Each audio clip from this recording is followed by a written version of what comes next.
Welcome in. I hope everyone is doing well. How I've missed you guys. Can you type a one in chat if you can hear me okay?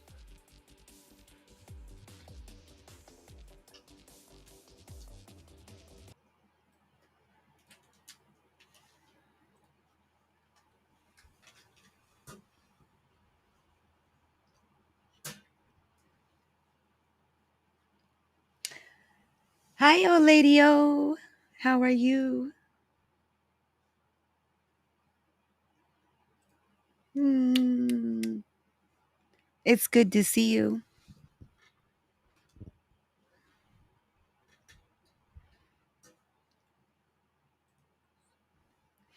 So, today's topic is going to be sinners or heroes. Awesome.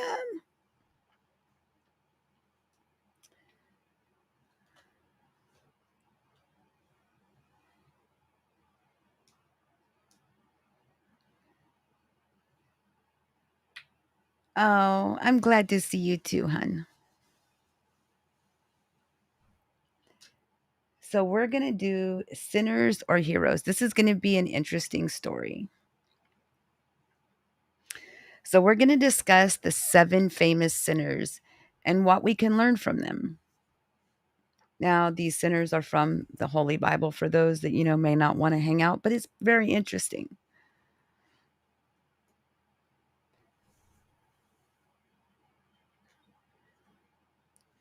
So, when it comes to we're going to meet like, you know how, women get a really bad name by how they, about how they use their bodies or their sexuality to influence others or to make money, and they get a bad rap from it a lot of times. And so that's kind of like, are they sinners or are they heroes in some cases? So in the Bible it explains a lot about like how some of these women um did really good deeds even though it was their job of choice, and kind of maybe it'll give us all a little bit of a different perspective on, you know, how women are. And I don't know, I guess maybe a different perspective on that industry because it does get a really bad rap.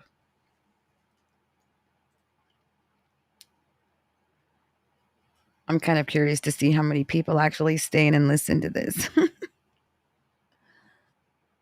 but I'm going to do my best. So this is going to be my first story of like this new late night mysteries and like story time. So I had to take a little cat nap. It's kind of funny.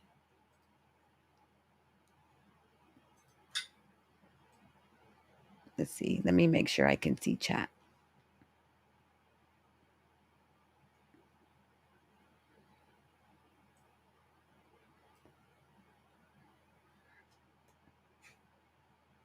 Why is it every time I move chat, like my chat, like, hmm, interesting. Okay. Hi, B. How are you?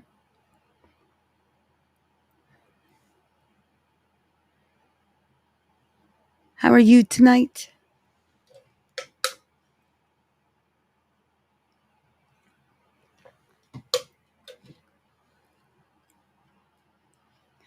Did you go to work tonight, B? Or are you off?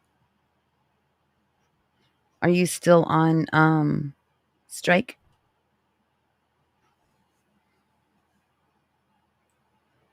Let me move you guys over here. Move this over here.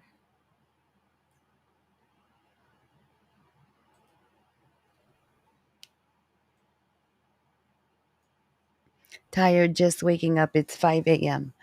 I know. It's like, what time is it? It's 2:13 in the morning. Well, I hope you guys like this story. It's kind of interesting. Well, I think it's kind of cool.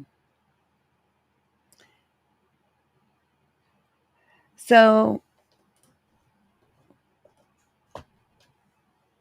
you might recall past stories about Christian models starting successful careers on OnlyFans.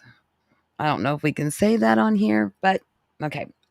One woman claimed that God doesn't judge her for what she does to make a living. And a lot of women do get judged by the general population if they're not familiar with that business or lifestyle. We're not God. We're not here to judge. We're just here to understand and be accepting of others. Another woman even said that God spoke to her and said it was her true calling to post risque photos online. Very interesting. Among the many reactions to those stories were comments noting from the OF models aren't staying as far from God as critics seem to believe. So, like we tend to judge, do a lot of judging instead of actually accepting people for who they are and their personality types or their business ventures, I guess you could say. In fact, to point out the world's oldest profession appears frequently in the Bible and so in some surprising ways. So we decided to do some research. The Bible takes on, I'm trying to figure out how to say this word politely. That's like, I guess a nice way of saying it. The the adult industry. How about that? I wonder, will that work? You think that'll work? You think I'll get in trouble for that? Just saying adult industry. I guess we'll find out. So the Bible takes on the adult industry. And it turns out that these adult industry workers are mentioned throughout the holy book, both explicitly and implicitly. And while the Bible generally condemns prostitution, it's often a sympathetic view of women who engage in it. Some stories even paint women who engage in it, prostitutes, as heroic. And I will go on to explain. So let's take a look at some of the workers that are in the Bible and their roles in their biblical theology and how the Bible views them. There is the story of Tamar. Are you guys familiar with that story? Tamar is a woman who appears in a book of Genesis and is a daughter in law of Judah. After Tamar's husband was struck down by God for his wickedness, Judah commanded her to marry Er's brother Onan, not wanting to lose his share of the inheritance with a potential son. So in this story, like they're wanting her to marry the brother so they don't lose money. So again, this is all about money. Don't you find that odd? They're like they'd rather her, be wealthy than, you know, marrying her brother-in-law, right? It's crazy, huh? Yeah. After Tamar's husband was struck down God by his wickedness, Judah commanded her to marry brother Onan, not wanting to lose his inheritance and potential son. Onan performed coitus, interrupts, spilling his seed on the ground, which, if you guys don't know what that is, that's the pull-out method. Okay? I know. I might blush a few times because this is like really R-rated. Normally, Inky is not R-rated, but this will probably be one of the few that I have to be. So that was the culture of the time. I was. And to this day, those same women are now called, gold diggers, gold diggers. So Tamar, okay. Let me back up. Now viewing Tamar as cursed, Judah refuses to marry his third son to Tamar, but deceives her by telling her to wait for him to come of age regardless. Tamar ultimately takes things into her own hands and disguises herself as a prostitute, puts a veil on her face and hides her identity, and is propositioned and has sex with Judah. Isn't that the guy she's supposed to marry? Like, the one that was just struck down and stuff? Like what's going on? Okay. Later, when Judah finds out that Tamar is pregnant, while technically betrothed, still betrothed to his third son, he threatens to have her killed. Yeah, I know, threatens to have her killed. But when it, what? I know it's bad. Okay. But when is revealed she's pregnant with his child, he admits his wrongdoing and admits she was the more righteous than I. Hmm. When the outcome of this tale almost certainly made for some awkward family moments, family dinners. Could you imagine? Whoa. There was also lessons to be learned from it. First, the story introduces the moral ambiguity and questions around ethic behavior. Like, like she basically stepped in and was like, you know what? I'm going to show him what a bad guy he really is. Like, she was like, I'm not going to be used. You're not going to use me for your fortune. Nope, wasn't going to happen. So it was making up for some like really, awkward family dinners. There's also lessons to be learned from this. First, the story introduces moral ambiguity and questions around their ethical behavior. The story also is added significance due to Tamar's lineage. She becomes an ancestor of David and, according to Christian belief, to Jesus Christ, making her Jesus's great grandmother. What? Jesus's great grandmother. So number 2 is Rahab. So Rahab is Rahab sinful or heroic? Okay, so would you guys look at Tamar as being sinful or heroic? I think hers was more of, she didn't want to be used, and so she was like, no, she had some type of moral ground that she was working towards. Like she didn't want to be used.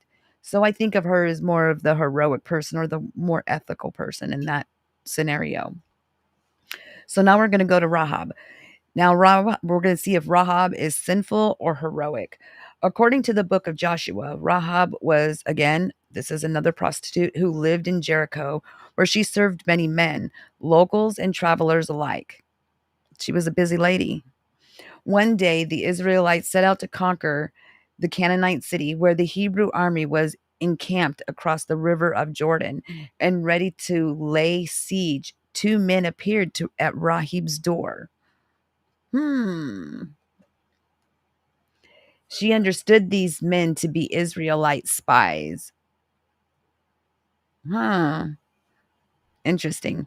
Sent by Joshua to engage the military's might Jericho and secretly harbored them, deceiving the king's men who came looking for the spies by sending them on wild goose chase around the city instead.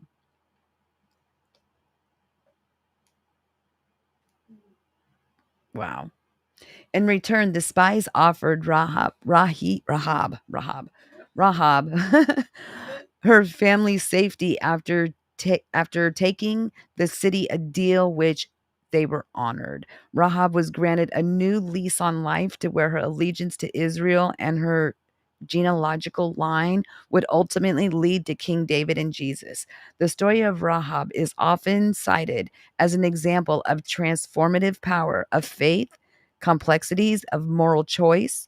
Rahab's status as a, sex worker, prostitute, is acknowledged but does not define her in a biblical narrative. I think B ran off.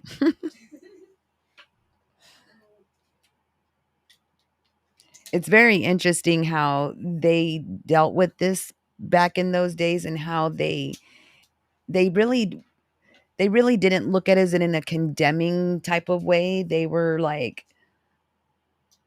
looking at it as a more a lesson to be learned from a situation. That's how I'm taking it. I could be completely off though.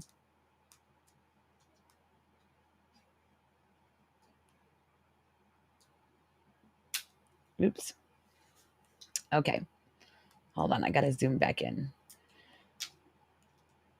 So we have number 3, and it's the woman who anoints Jesus. So I'm sure everyone has heard about this story about the woman that anoints Jesus. And she's the one that takes her hair and she washes his feet with them. Do you guys remember that story? So Matthew, Mark, Luke, and John all tell a woman who anoints Jesus with perfume, while details change between the 4 gospels and generally accepted by biblical scholars. And all 4 accounts relate to one event. And I bet you that event is her washing his feet with her hair.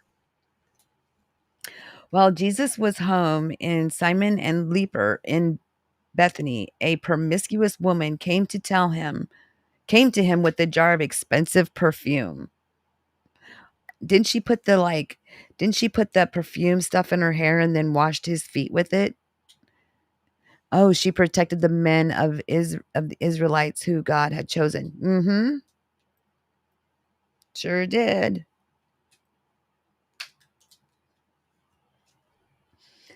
Okay, let's see. Although the women's profession is subject to debate, the Gospel of Luke seemingly makes her job clear by calling her a sinful woman, and that the historical time period, those type of workers, okay, those type of workers were often gifted perfumes by clients. Mm, very interesting. I wonder why. That's I wonder why. I wonder what the purpose of that was. Hmm. The woman enters the home and weeps at the feet of Jesus, and then dries his feet with her hair, and finally pours her jar of perfume on his feet. Some of the disciples were indignant, but Jesus shows his grace to the woman, praising her and forgiving her for her sins. Hmm. Thank you. Thank you, oh lady. Oh lady, oh, oh lady, oh. Okay, I'll stop screwing around. I'll try to stay focused. It's so hard. Okay. So now we have Mary Magdalene, and Mary Magdalene was a prominent disciple of Jesus, one of the women who followed him and provided for his needs out of their own resources. Now this is from section Luke 8 2-3. She also was described as a witness to Jesus' crucifixion, burial, and resurrection. But when she was but she was also a mysterious anointing woman. Why is that?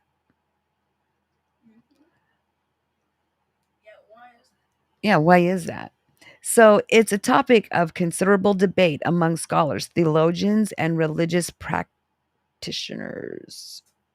Despite no specific scripture evidence linking the two over time, Mary Magdalene became identified as the unnamed woman. Additionally, Mary Magdalene is described as having had 7 demons cast out of her, and that was out of book Luke 8 colon 2. But this description doesn't specify what kind of sinfulness or impurity those demons represented. Very interesting. I wonder why. I wonder why it's not specified. Like maybe it's because, she had did so much for Jesus and she was there. You know what I mean? Like she got that. She was able to have that grace. She was able to have like the grace of God. Additionally, Mary Magdalene was described as having had 7 demons cast out of her. In the year 591, Pope Gregory the Great further solidified this perception by delivering a sermon where he explicitly identifies Mary Magdalene with as the sinful woman in Luke 7, and also Mary of Bethany, who also anoints Jesus on a different account. The sermon had profound influences on Christians, though this was a major factor in shaping the popular image of Mary Magdalene as a repentant prostitute and contributes the ongoing debate even today. Wait, wait, didn't some of the Christians or Jews bring God to the Jews? I forgot. Kind of. Yes, her hair. Yes, in her hair, and wept, cleaning Jesus' feet with the oil and tears, because no reason to lift those demons up by naming them. Right. So that's like, wouldn't that be very similar to, us taking like things from our past and then, people bringing them to the forefront, like, oh, you did this wrong or you did that wrong. It's like these things happen and just kind of letting them go instead of harboring bad feelings or making us feel bad for our past wrongs that we have done. You know what I mean? Like things that we have done wrong in the past, instead of letting us heal from them and moving on to be a better person, it's like kind of like just digging in, like just like putting salt in an old wound. So the Bible teaches us about sex work. Modern Christianity takes a well known negative stance on all types of sexual sin.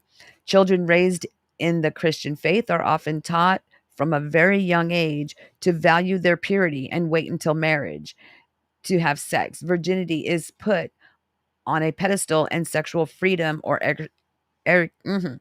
experimentation is demonized. I don't know. Sometimes I have a hard time just enunciating some words. It's just like, I don't know. Experimentation is demonized. And a lot of women these days, comparatively speaking, back to, back when I was a teenager, is a lot different now, where women are more open about their sexuality and their freedom of sexuality versus how women were back then when I was young. Yeah, it's a lot different now. Let's see here. So, but what do we do with all these biblical stories and what they're telling us? The sex workers of the Bible are complex characters who embody noble traits like bravery and justice, even while engaging in sinful behavior. And engaging in sinful behavior doesn't make you a bad person. It just means it's just a little skewed, just skewed a little bit, you know? They also play an integral role of the genealogy of Jesus, and the compassion shown by Jesus by anointing a woman is mentioned in 4 synoptic gospels. What do you make of these biblical sex workers? What do you think about it? And do you have a different perspective on how women these days are treated? I've seen people like really demonize women because, maybe a woman is a little more promiscuous now, or women are more promiscuous now than they used to be. So I don't think that's truly fair. Um, to I've never thought it was truly fair to demonize women at all for whatever their choice of, their job is. I think it would be different. Like if you're a woman, I guess it's no different than a woman that marries for money versus a woman that, you know, is in that industry, and at least they're not committing to somebody and hurting somebody in the long term. Like by marrying somebody for money, they're just making money another way. I don't know. I probably murdered that, but I tried.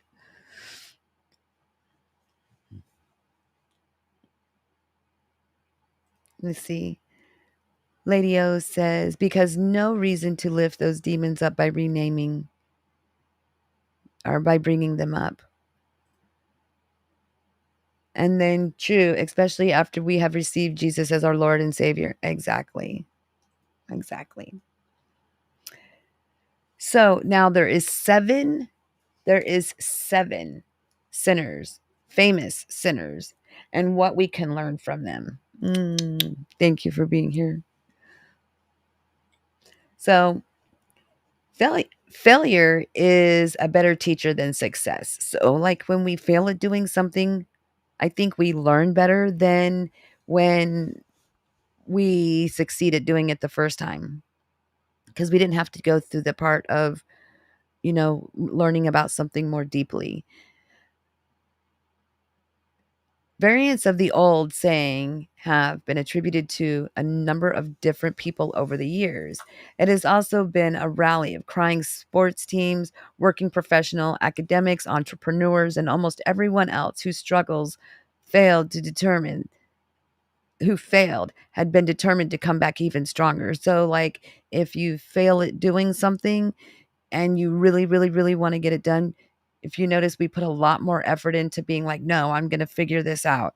And then you come back stronger. So for, like those of us that get discouraged here on this platform, don't give up. Just remember, it's going to be hard. It's not going to be easy. There's nothing in life. If it comes easy, it's probably not worth it. Right, lady?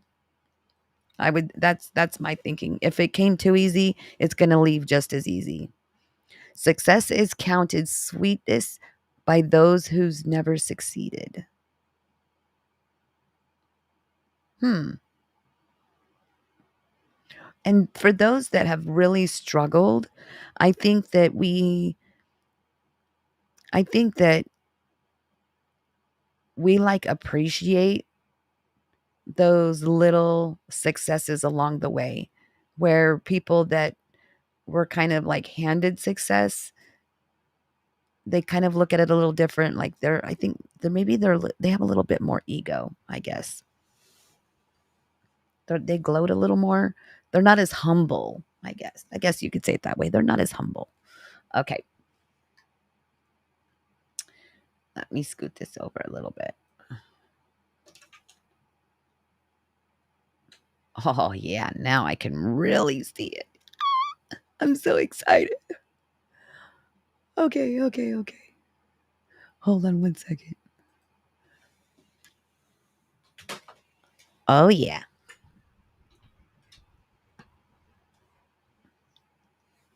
Okay, let me close this.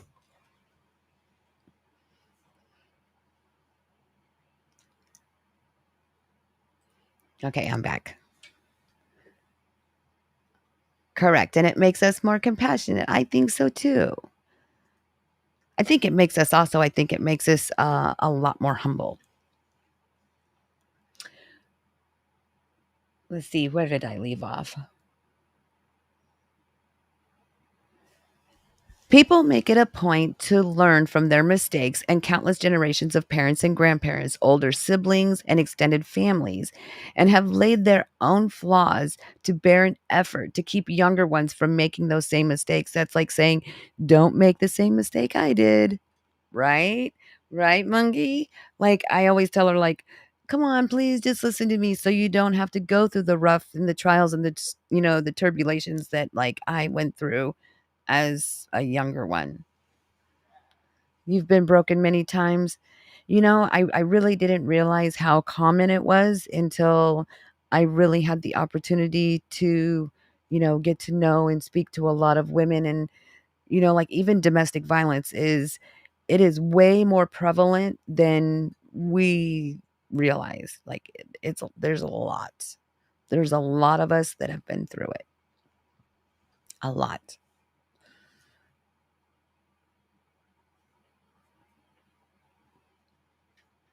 Both one's own mistakes and mistakes of others can act as a powerful teaching tool. Oddly enough, however, few Christians bother to look at the biblical sinners and that have taught them. Many Christians take only the surface of the lesson of like, don't sin, just obey. And as a parent, I know, just listen, just obey, just listen to what I'm saying. Like, I'm always like trying to be like, why can't you just listen? Just obey, right? If we don't let them, make mistakes, then they kind of have like a harder time understanding the lesson, I guess we could say. This denies them both the wonderful teachings of the moment and important lessons. Exactly.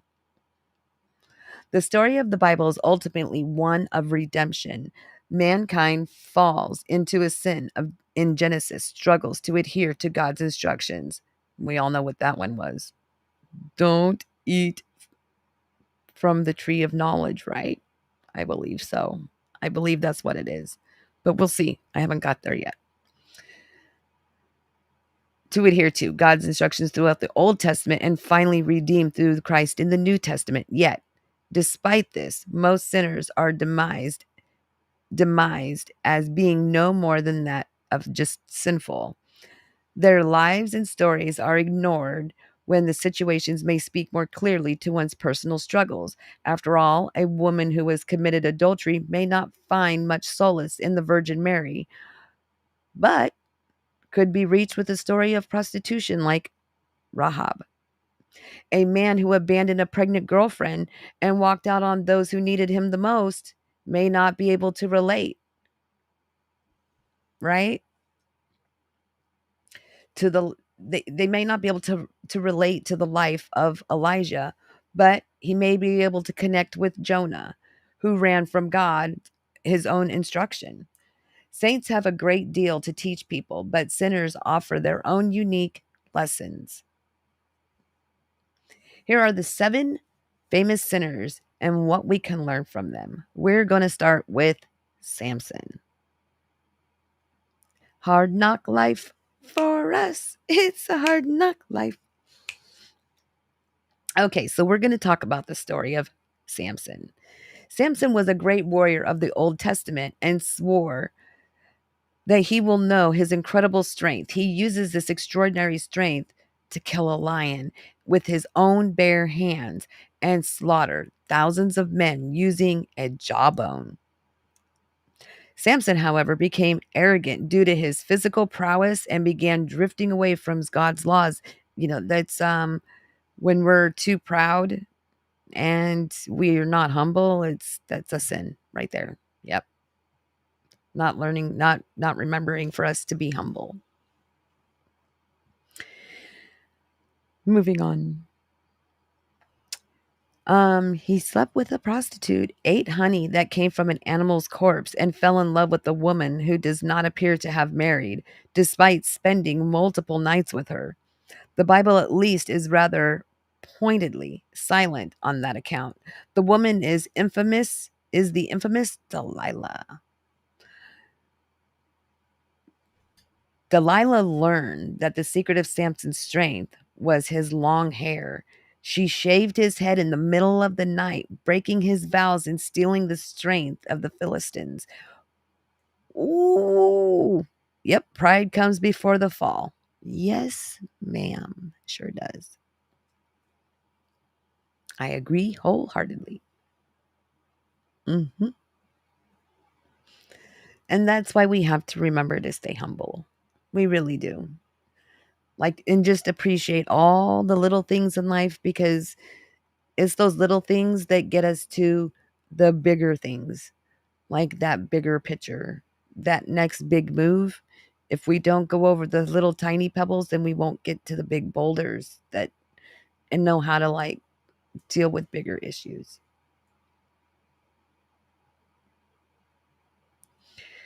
So she cut off his hair. She shaved his head in the middle of the night. Samson was blinded and imprisoned, and during his captivity, his hair grew back, and he used his renewed strength to bring the Philistines' temple down on all those gathered inside. So, again, he went through that crushing period and then the rebuild period. The story of Samson makes it clear that eventually the bill of sin comes due. We all got to pay the dues. He was not faithful to God, and while it seemed as if Samson would get away with it, God, however, is always watching. Samson also, however, shows that a person can return to God and do the righteous life. Samson paid a terrible price for breaking his vows, but he eventually began following them once more. And when he did turn back to God, God granted him the strength he needed for one final strike against Israel's enemies.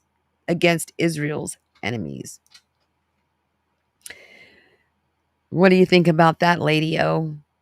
Whoa. So even if, this is like for anybody that's, like gone to jail or, they get out, they have that time there to help redeem themselves to where, they can be a better person. They can do the right thing the next time around, you know? Give me 1 second, sweet pea.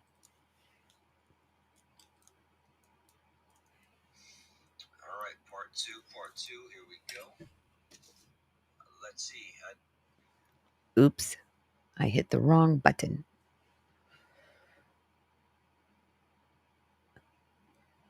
So, what is your perspective, Lady O?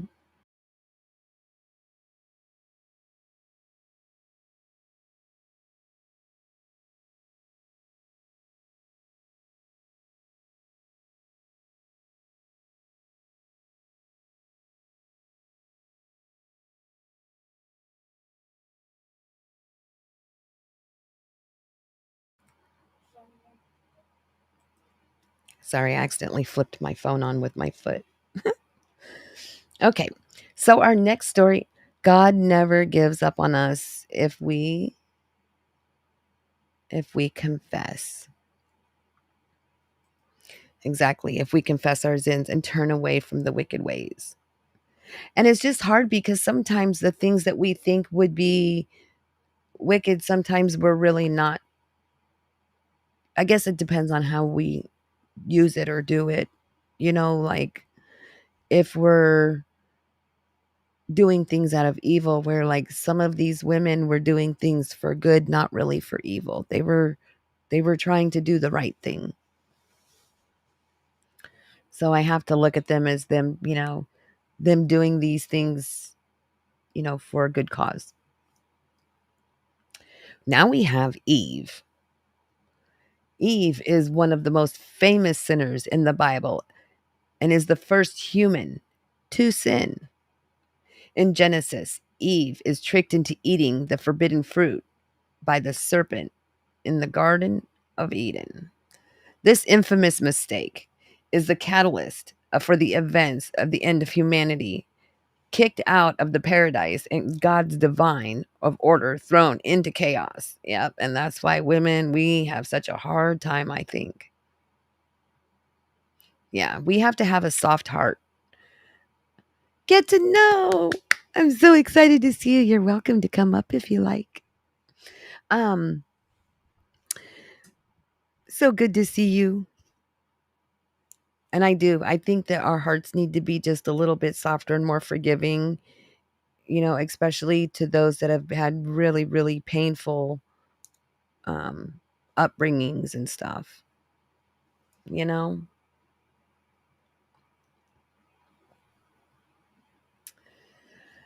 So we're going to move on to the story of Eve.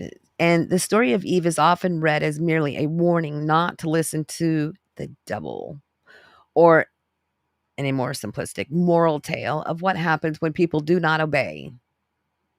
Mhm. The lessons of Eve's mistake, however, runs far deeper. Eve's mistake was not thinking about the consequences of her actions and listening only to what sounded appealing. This is a common mistake, especially among young people. Age, experience makes it easier for us to think things through and avert consequences of the decisions or the situation. Oh, thank you, love. Yay.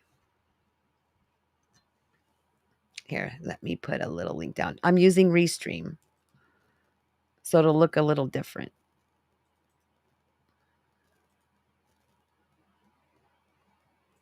There you go.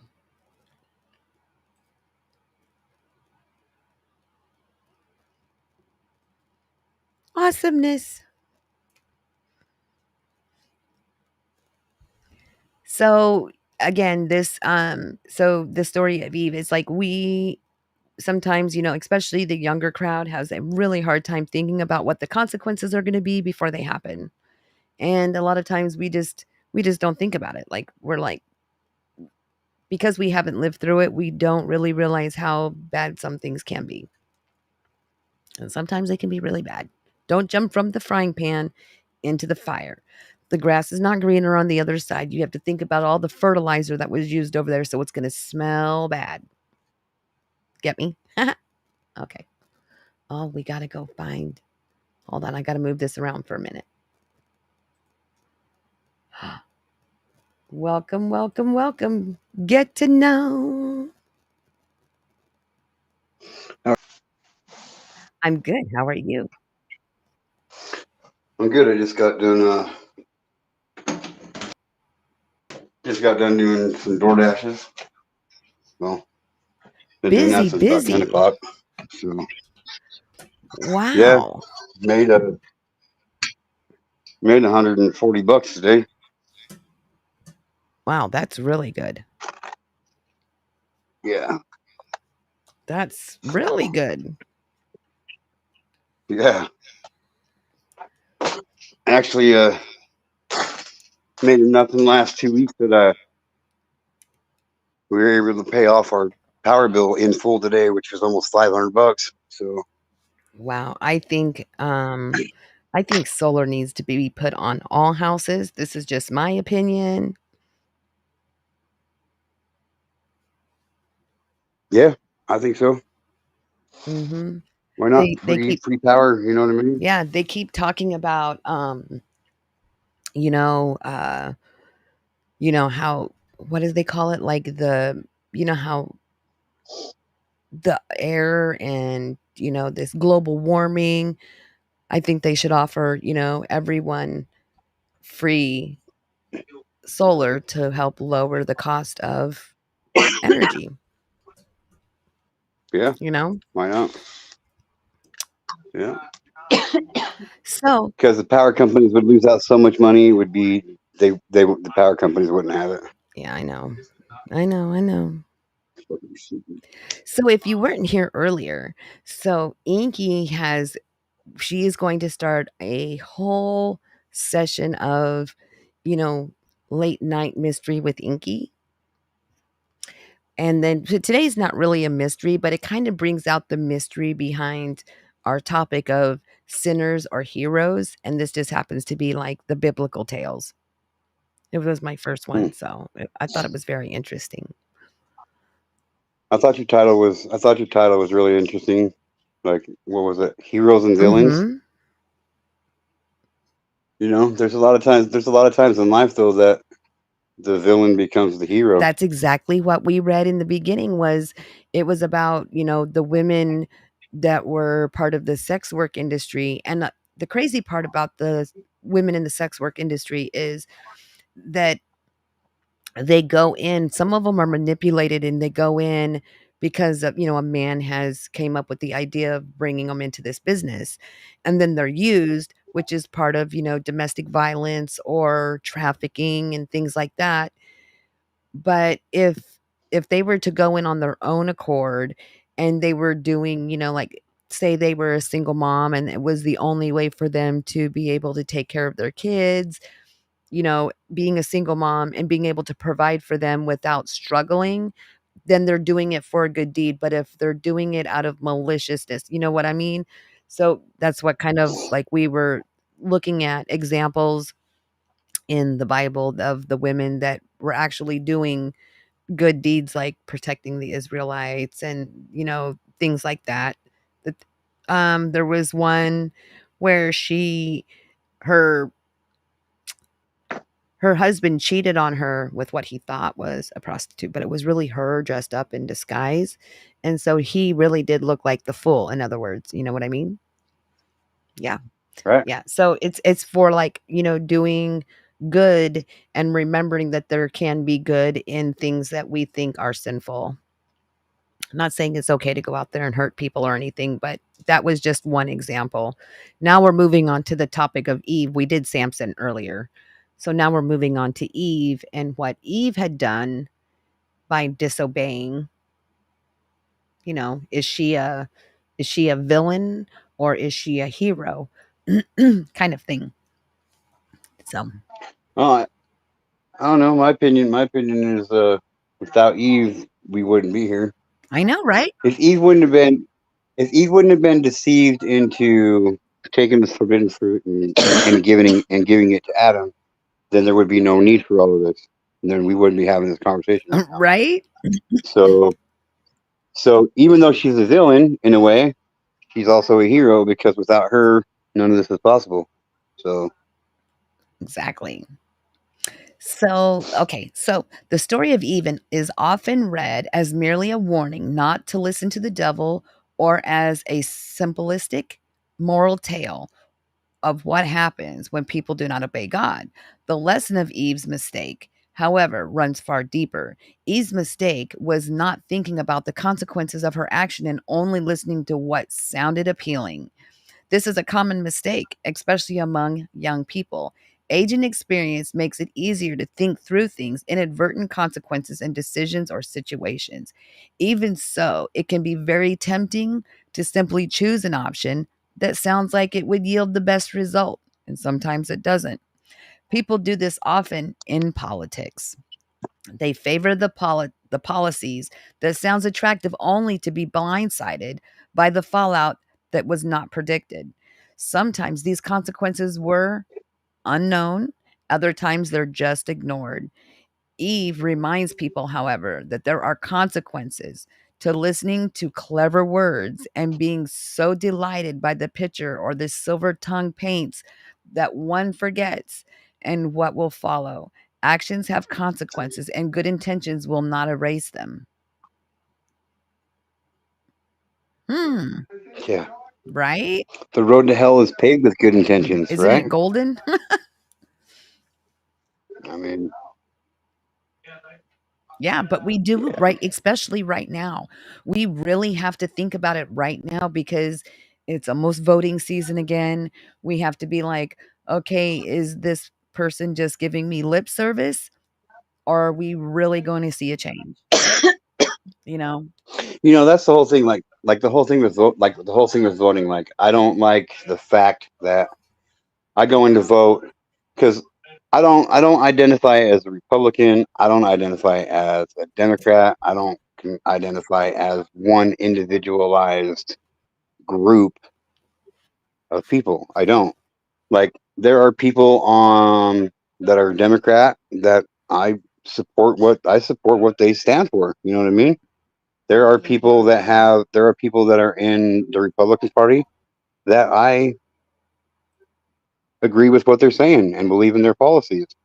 And vice versa. There's ones that I don't agree with in each party. So why do I have to go in and I have to say, well, I'm a Republican, so I only get a vote for the Republican Party? That to me that's stupid. You don't. Like, I want to be able to vote. I don't Like, I want to be able to vote for anybody I want. I don't think just because you're registered to vote as say Democrat or Republican, I think you're still able to vote for whoever you want. Just because you're registered that way doesn't mean that you have to vote for those specific people. I think a lot of times what happens is those that don't vote, that are registered to vote, that vote automatically goes to that specific party. I think it's kind of a fallback. I could be wrong, but I think that's kind of how it works is for those missing votes that people didn't do. It's kind of like a Well, I know. guarantee that they'll get that vote. Well, I know. Around here, when we go into the poll stations, that they will hand, like, you tell them whether you're going to vote Republican or Democrat, and they hand you an all Democratic ballot if you say Democrat, and they hand you an all Republican ballot if you say you're going to vote Republican. Really? So you don't get it. That's legitimately how it works around here. Wow. Oh, lady, maybe she can. So you don't get to choose who, because I voted for both sides before. It just depends on what it is. I don't mean vote both sides on like a president, but I mean like if this section, you know what I mean? I don't just vote for everybody in that section, I guess. I don't know. No, we get a Republican ballot or a Democratic ballot or independent ballot, or you know what I mean. It's fucking because, like, I mean, let's say that I like the person who's running for president, but I don't particularly like the person they've chose to be vice president. And let's say for the other party, I don't really like who is running for president, but I like who is running for vice president. Like, what a better way to keep things, you know what I mean, honest than to put two different parties together and make them work together. That's what our government was made for. It was made to work together. You know what I mean? not be against each other and fight against each other like they do. And around voting time, like a, uh, a politician will tell you whatever you want to hear to make sure they get your vote. Like, That's how many things did Biden promise he would do? Like, how many things did Biden promise he would do that he hasn't done? So why should we like? I say if you get voted into presidency, you have 1 year to start fulfilling the promises that you made, or your ass is out. I If you're not going to fulfill the promises you've made, then you're a lying piece of shit, and you shouldn't be up there being my president, and you should not be president. So you should not be president. That's what I think. That's what I think. I agree. I well, no, I mean, I do. I can honestly agree with, that mentality on that, because they should have like a time limit that they're actually supposed to be working on getting things done.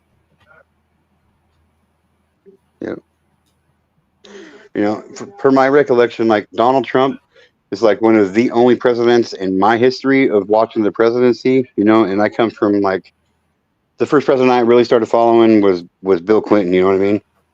And like that's when I really started paying attention to politics and shit. Was like when he became president and shit. And out of every president since then, including him, Donald Trump's the only one that legitimately stood beside what he said he was going to do, and he did what he said he was going to do for the most part,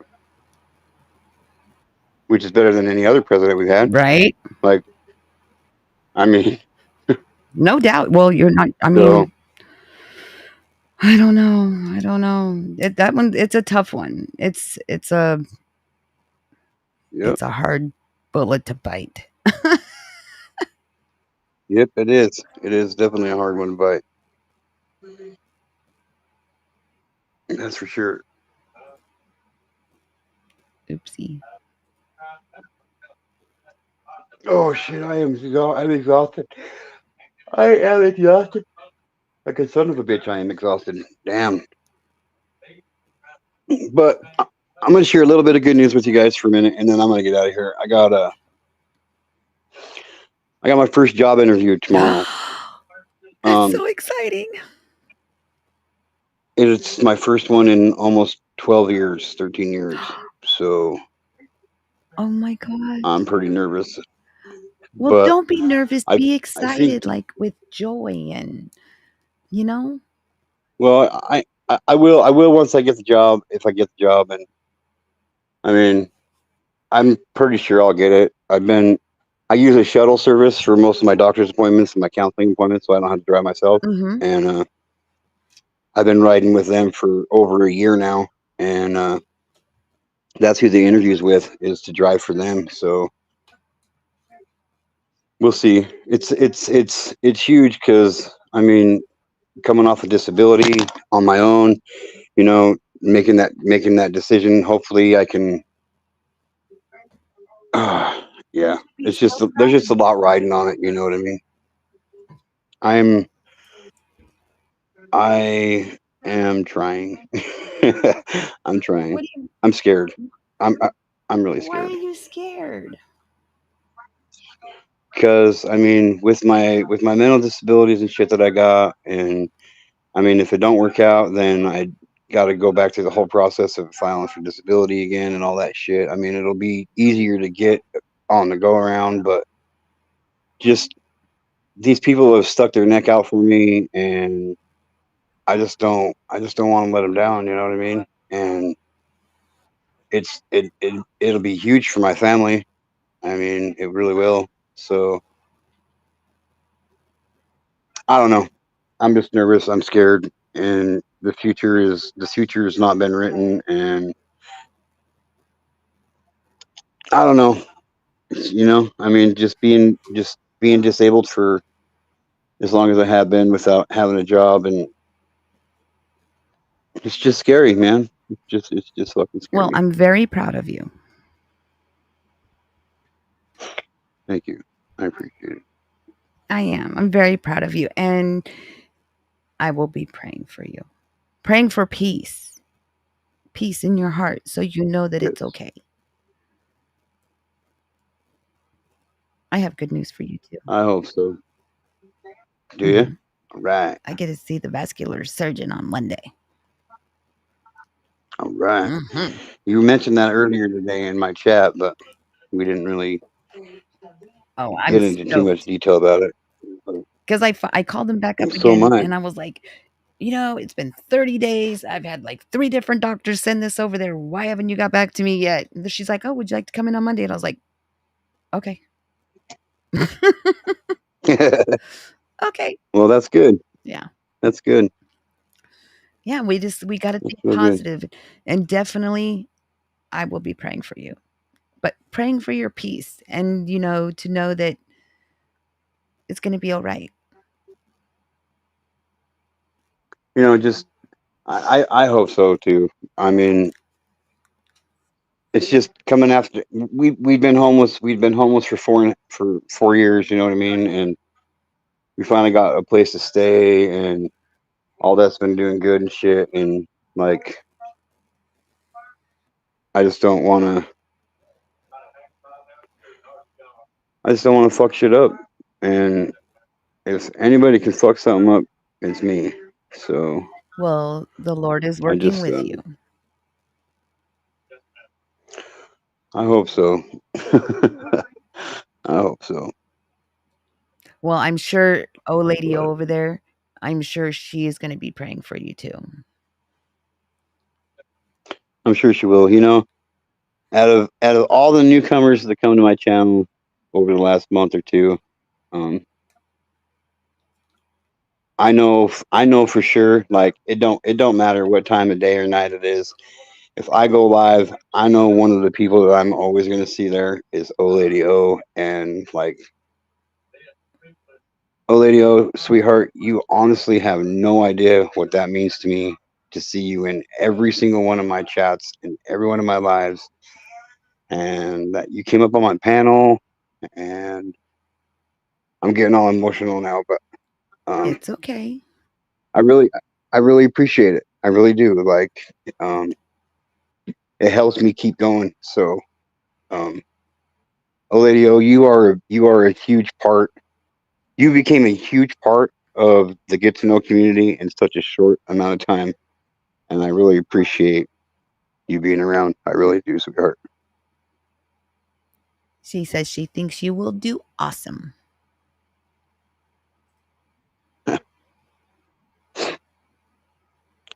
Well, I didn't mean to make you cry, but hopefully they're tears of joy. Aww. But Hmm. Chin up. I made her, I made her a moderator today. Ooh, exciting. So exciting. So She's a good woman. She's a good yeah, she is. She is. and that's And if anybody wants to fuck with you, you just let me know, and I'll handle that shit right out the gate. it's crazy because you will notice the people that are just not meant to be in your life, they will find their way out. And the ones that are meant to be in your life, even if they do something wrong, and this is giving God's grace, and this is, I've been having my rear end reamed over this, Oh, but I believe in giving others God's grace as it was given to me. And I can't hold a grudge. I mean, I can. Don't get me wrong, I can. But it's not healthy for me or that other person, especially if they didn't do something that is like detrimental, like, things with my daughter and stuff like that. So, um, right. I have to, even the people that are ornery as poop, I still have to give them God's grace and be like, you know what? Some people just can't be fixed. And if I don't forgive, I'm going to carry that burden. Just like you, Yeah, if you continue to carry that burden, it's just going to weigh you down. And once you let that burden go and say, you know what, I forgive you, but I'm forgiving you because I need the peace. You need the peace, I'm working on it. I'm working on it. and you'll get there. I promise you, you get I'm there. working on it. And I think, you having the channel, it's good. You can vent, you can get these things out, and it helps you grow. Something that you've been holding on to for a long time. We all have, Yeah, different types of abuse. I didn't have a perfect childhood either. And, sometimes when you get into talking about things, I'm like, oh, yeah, I remember having to pick my own switch. I remember going to school with bloody welts and, you know, but I didn't turn out that bad, and neither did you.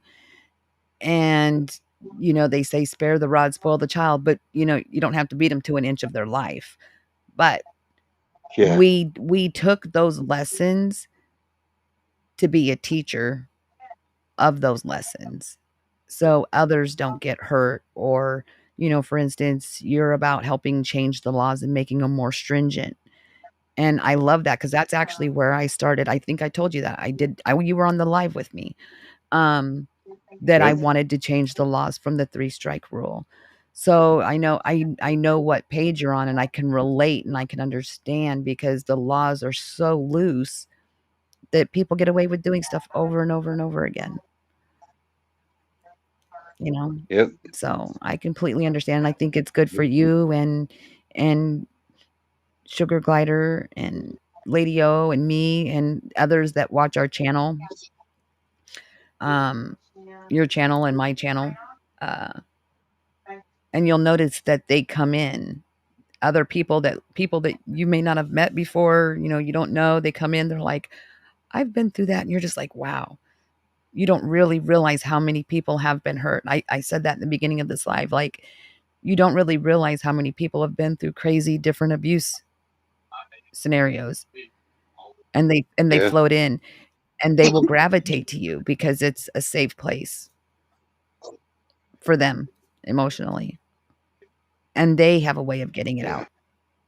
So, I definitely when I started doing this, and I definitely, I mean, I'm not saying because I don't have this huge channel and all these followers and all that shit, you but will. I never, I never in a million years imagined I'd have 407 subscribers following my ass. Very good, Never, very good. You're almost you there. know. So, You're almost so, there. but I'm proud of oh, Lady O, that's an amazing statement, and I appreciate you saying that. And I will protect you as if you were my mom, like I protect my mom. So just know that. That one made me cry real good. you. Chin up. You're gonna do good. Always, What time is always. this tomorrow? Well, 11:30. Woohoo! I'll set my alarm clock so I can send you So over a text.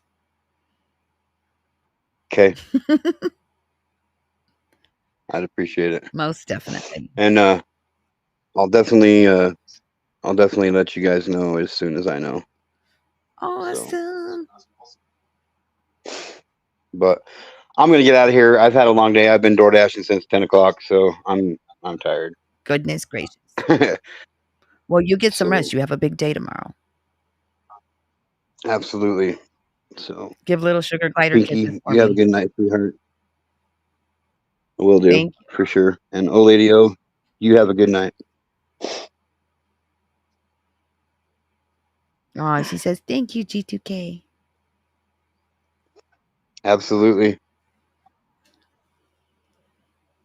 Aw, so sweet. I know, he's a sweetheart. I'm so excited for him. Yay. Okay, let me adjust this real quick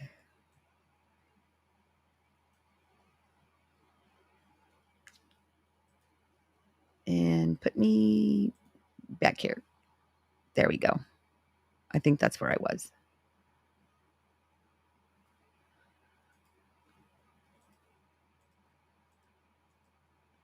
Okay, I think I was there. Okay.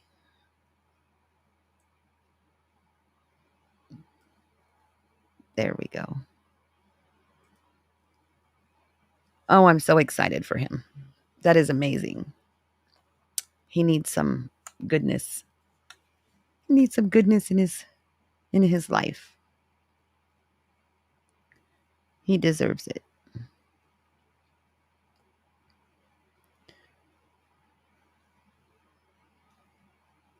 Okay. me go there. Okay. I think I'm back on. Wow. I'm big. Let me shrink me. There. Now I'm not so big. Okay. Okay, back to story time. Yes, he is. God is very faithful. Okay. Okay.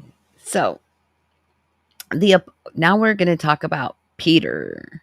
Peter. So Peter was an apostle. Peter is not someone that most people think of when they hear the word sinner.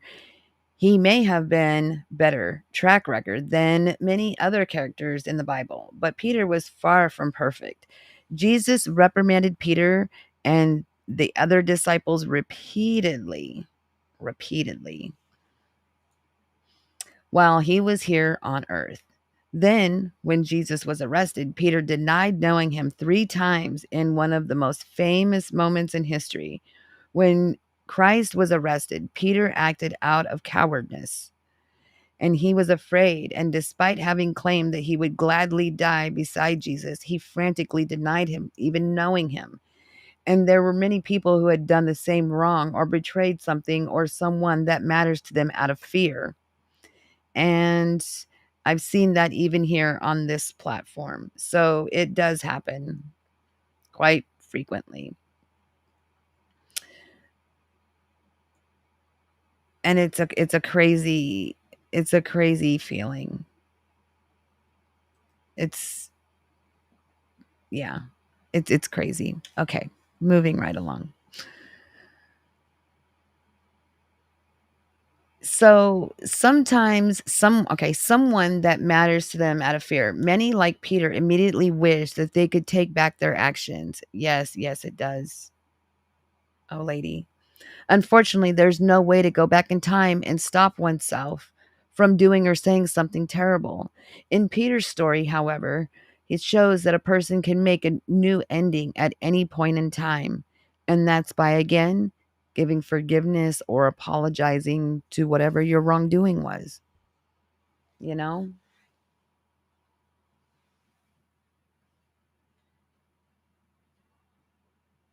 Some people just have,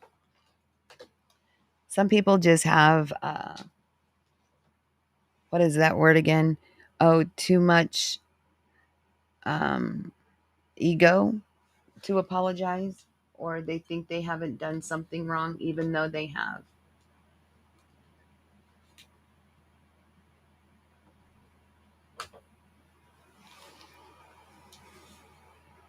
Okay. So unfortunately, there is no way to go back in time and fix it or change it, but we can move forward and fix it by apologizing. We may not always get the forgiveness that we're wanting, but at least we tried. So Peter panicked and denied Christ 3 times. And when he was arrested later, however, Peter went on to spread the gospel across the world. And when he was once more confronted with the choice of denying Christ or dying, Peter chose to die faithfully rather than live in betrayal. And that was like the best thing he could have ever done. Is I would not want to pass on knowing that I carried on some kind of weird lie. I would rather just, come up front and up forward with it and be like, oh, I'm very sorry for doing this or making you feel a type of way. Some people don't like it when I say it that way, but that's only because you don't know how the other person feels because you're not that other person. So typically I'll say, I'm sorry I made you feel a type of way. It kind of like, it's more of a well-rounded, like, expression, I guess, or explanation. The decision shows that a single moment of cowardice does not mean that a person can never again be brave. In fact, it might be the catalyst that shows someone is exactly how brave that person is and they will need to be in life and how they will need to be in life. And I think it actually takes a lot more for someone to be brave and say, "Hey, I'm really sorry," than it is for them to just like kind of like brush it off like nothing happened.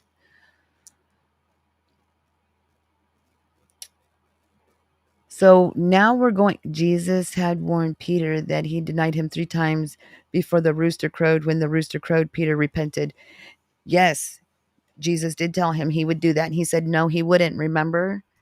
He was like, I would never do that.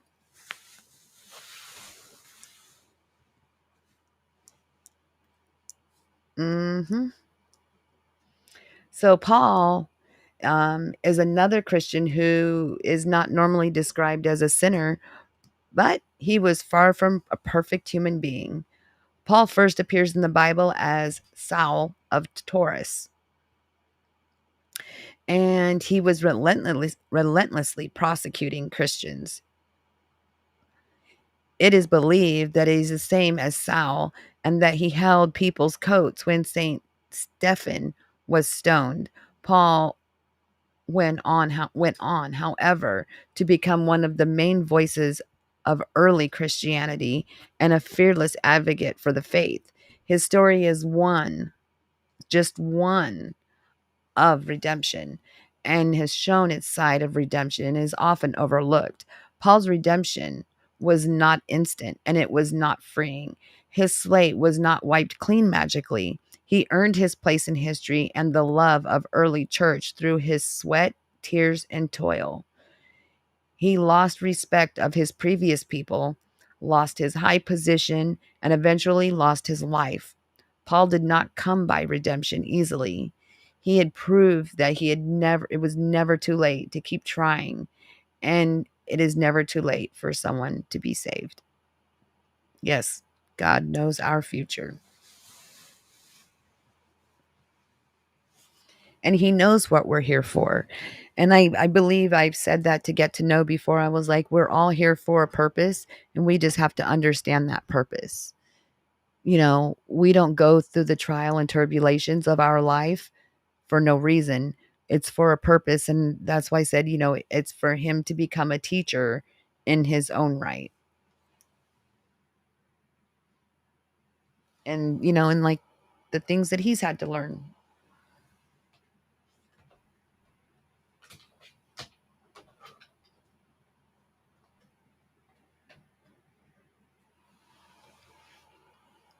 Okay. Hmm. The Bible has many sinners as it has saints, if not more. Those sinners made terrible mistakes, but they can teach valuable lessons, just as a tale of the parent's failure to convince a child to walk a better path. And that is probably one of the hardest things to do. One of the hardest things for us to do is be a parent. It is like, it's not easy in the slightest. It's not, yeah. It's probably one of the hardest things for us to do, to ever learn. Because there's things that we don't want them to do that it's just like they just want to do it anyway, no matter how much we say not to. They got to learn, right? Oh, goodness. Sinners teach us about responsibility, redemption, bravery, charity, as well as the saints do. In some ways, the sinners may be better teachers. After all, the person is down on their luck or struggle with the past mistakes. It can be hard to see themselves as a saint. A sinner, however, has faced those same challenges and failed in the same way. If the sinner managed to find their way back to God, a person can look at the sinner and say, if they can do it, so can I.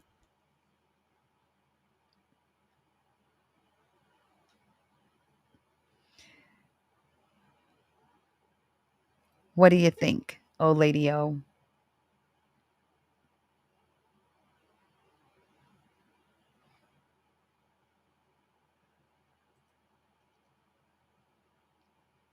I think that was a cute little lesson. It was more like a lesson, huh? More like a lesson than like a story. I tried though.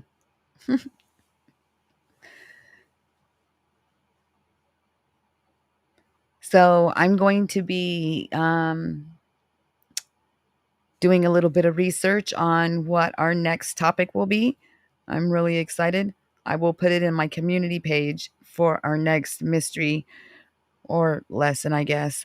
You could say a lesson.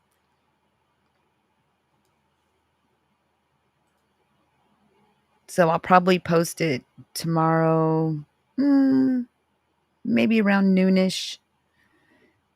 And then, and it is, the Bible is filled with mysteries. The reason I looked at it kind of like a mystery is because people are so judgmental, and it's just, I think it's more of a natural thing. I think that we have a tendency to judge before we accept. And so I think it's kind of like we need to learn like what's behind, like what's behind like that door, so we're not so judgmental and we learn to be more accepting of certain things and understand, or at least be understanding of, people's situations. um a girlfriend of mine, I won't mention any names, but she's been very ridiculed and she's extremely smart, and I love her to death. And you know people make comments and stuff like, oh, she doesn't have an education or this or that or whatever, and I'm like, you don't know that. Don't be so judgmental. And I know that those things that certain people say, I know it will come and bite them back in the butt. So it is what it is. And you just have to kind of just like, it will come back. It'll come back to them. And I greatly appreciate you being here. I do. And then if you have any story mysteries or whatever that you would like to hear or you're interested in, just let me know and I'll do it. Ideas are always helpful.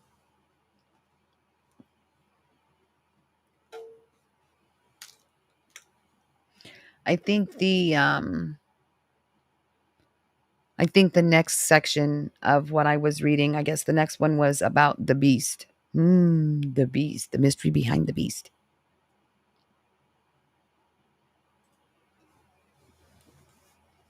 Oh, you're welcome anytime, honey.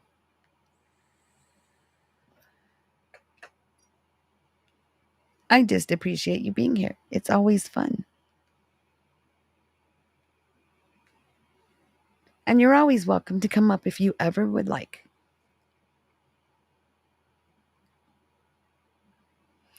So what maybe I'll do is I'll put a couple of ideas in my community page, and then I'll just let you guys decide what you guys want to hear about. How does that sound? Sound good? The mystery of the beast. Okay, well maybe I'll save that one.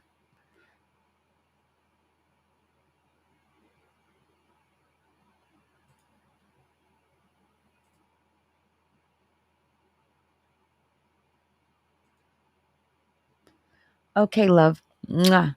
Well, it is, but I always like hearing ideas. I do. It's I want to put out what you guys want to hear, something you guys want to listen to. It's not just about me. It's about everyone involved, and everyone is part of the channel. That's how I look at it. It may be, I may be the owner of the channel, but you guys make the channel. So, it's what you guys want to hear. You guys, you gals. Exactly. Exactly. And that's why I asked yesterday, I go, or no, it was this afternoon. I'm like, what do you guys think about doing, late night mysteries with Inky? Because it's cool. And if I would have got a bunch of no's, I'd have been like, okay. But everyone seemed to be on board. So I was like, Psh, I'm down. Let's do this. Okay, love. Well, I'm going to head to bed. Love you muches. Mwah. Thank you for being here. You have a wonderful early morning and a wonderful Friday. It's Friday. I will see you later on today or tonight. Maybe tonight. Yeah. God bless you too. Mwah. Thank you. I'm happy that you were awake too. Much love to you.